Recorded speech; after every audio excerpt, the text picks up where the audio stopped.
Halo sahabat-sahabat Negeri Plus 62, bro, sis. Hari ini aku mau sampaikan bahwa hari ini coronavirus atau disingkat dengan COVID-19 di Indonesia sangat mengalami peningkatan kasus dalam hal kasusnya. Virus ini telah menjadi pandemi COVID-19 dan sudah tersebar di 159 kawasan di dunia.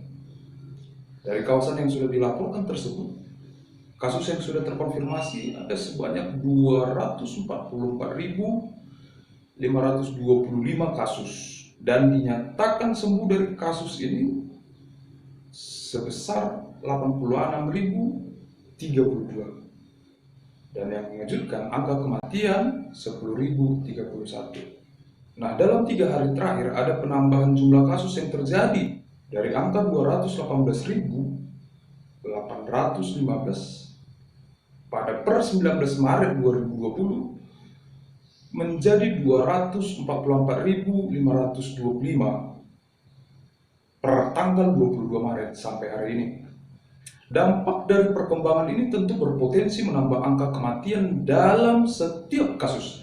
Jadi secara global kita dapat melihat bagaimana pertumbuhan virus ini di setiap kasusnya dalam tempo 3 hari mencapai 25.710 kasus dalam tempo 3 hari atau rata-rata 8.570 kasus per hari dalam tempo waktu 3 hari. Indonesia sendiri ada 450 orang positif COVID-19 dan informasi ini sampai saat ini dinyatakan sembuh 20 orang. Namun yang meninggal ada 38 orang. Mari kita ulas perkembangannya 3 hari terakhir dari mulai tanggal 19 sampai tanggal hari ini tanggal 22 Maret 2020. Tanggal 19 Maret tercatat ada 1.727 orang diperiksa dan 309 diantaranya positif terjangkit COVID-19.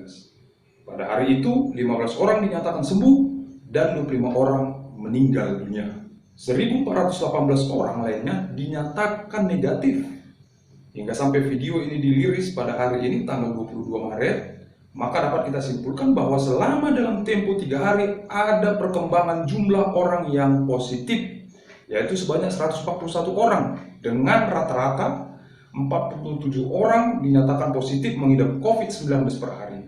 Kalau dianalisis, kesembuhan yang bisa diprediksi adalah dari jumlah yang positif dalam tempo 3 hari hanya ada 5 orang yang sembuh. Itu artinya hanya ada 1,6 orang yang sembuh dalam 1 hari. Sedangkan kematian yang diakibatkan virus ini juga mengalami peningkatan. Dalam tempo 3 hari ada 13 orang yang meninggal dunia dengan angka kematian rata-rata 4,3 orang per harinya. Jadi jelas sahabat-sahabat plus 62 bahwa data ini menunjukkan dari 450 kasus hanya ada peluang 4,444% saja yang sembuh dan 8,444% diantaranya meninggal dunia. Artinya apa? Artinya peluang untuk mati karena kasus ini masih lebih besar daripada sembuh. Dari data ini aku nggak sedang membangun sebuah narasi ketakutan pada kita semua.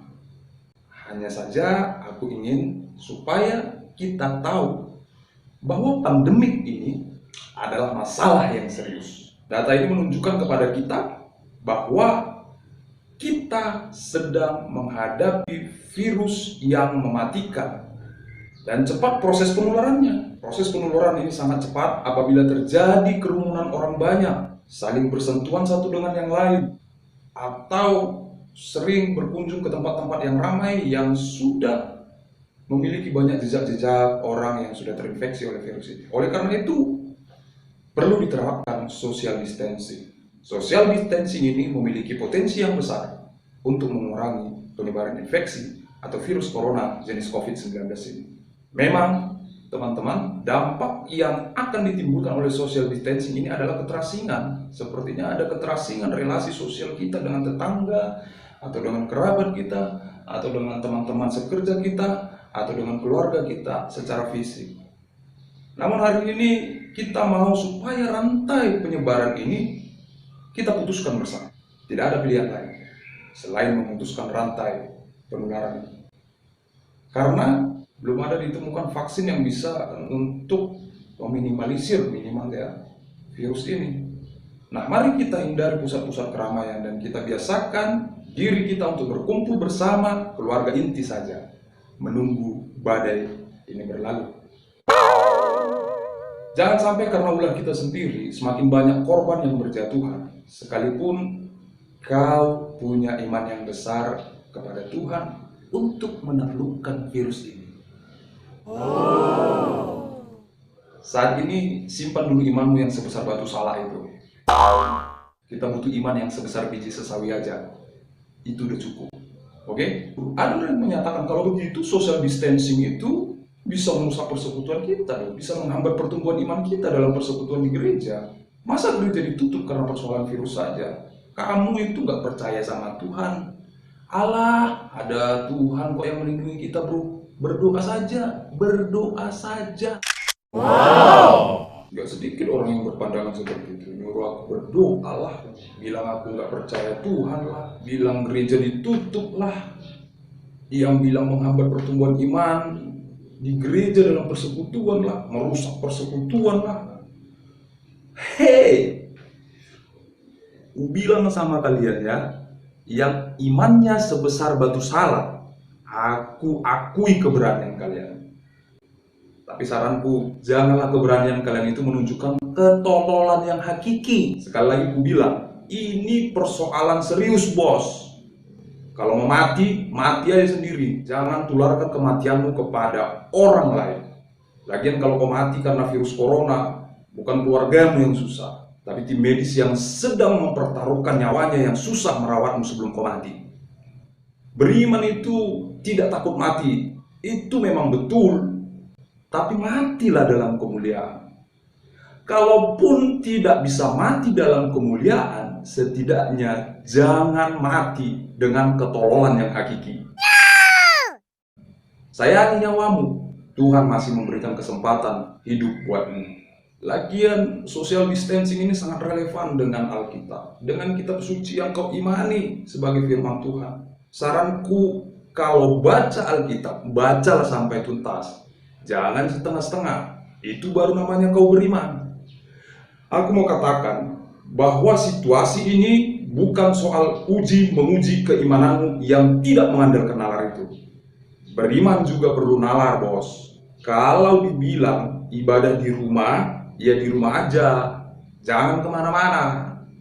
Situasi sekarang ini kembali mengingatkan kita pada narasi Alkitab, di mana pada malam terakhir bangsa Israel sedang berada di Mesir merayakan Paskah. Mereka merayakan Paskah di rumah masing-masing. Tuhan mengingatkan supaya seorang pun jangan ada yang keluar dari rumah agar mereka tidak terkena tulah. Mereka mengoles darah domba di pintu rumah mereka masing-masing sebagai tanda bahwa mereka adalah umat Allah, supaya mereka diselamatkan.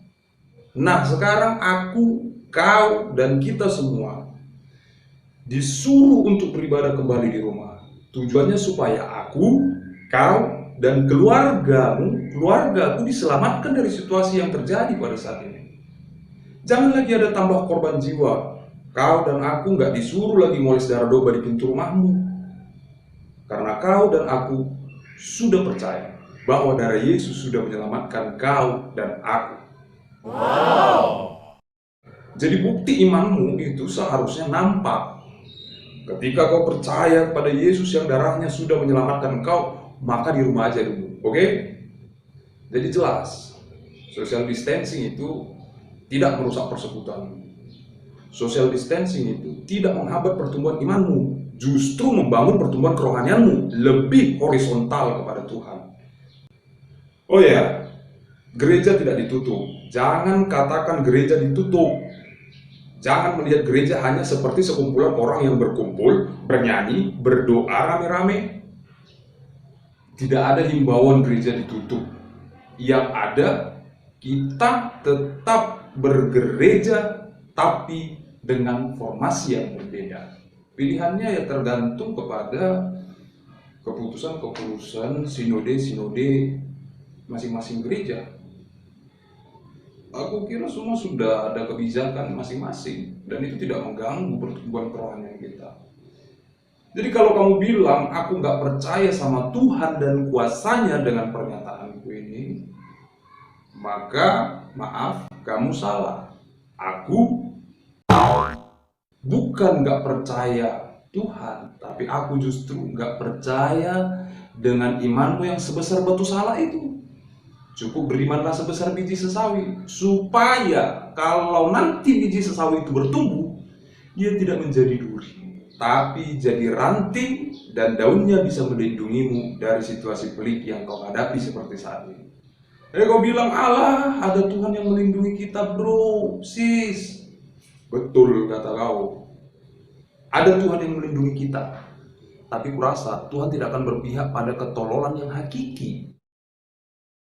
Memang hidup mati di tangan Tuhan, tapi Tuhan juga memberimu akal sehat, bos, supaya kau berhikmat seperti pengamsal. Pengamsal pernah bilang, kalau orang bijak melihat petaka, bersembunyilah ia. Tapi orang yang tak berpengalaman berjalan terus, lalu kena celaka. Sampai di sini paham kan, bosku? Jadi aku mau ajak sahabat-sahabat di Negeri Plus 62 ini agar melihat keadaan saat ini adalah sebuah fakta yang harus kita hadapi. Jangan sampai kalian tergelincir oleh karena iman kalian yang mengandung ketololan yang hakiki. Ini pergumulanku saat ini. Semoga hal ini bisa mengedukasi kita semua. Ingat, kita tidak sedang bermimpi. Kita sedang menghadapi realitas yang nyata dan serius. Aku, kau, atau mereka bisa terinfeksi. Tapi kita masih punya cara. Tetaplah stay home. Salam di dada. Jangan lupa tahan selera. Tuhan Yesus memberkati.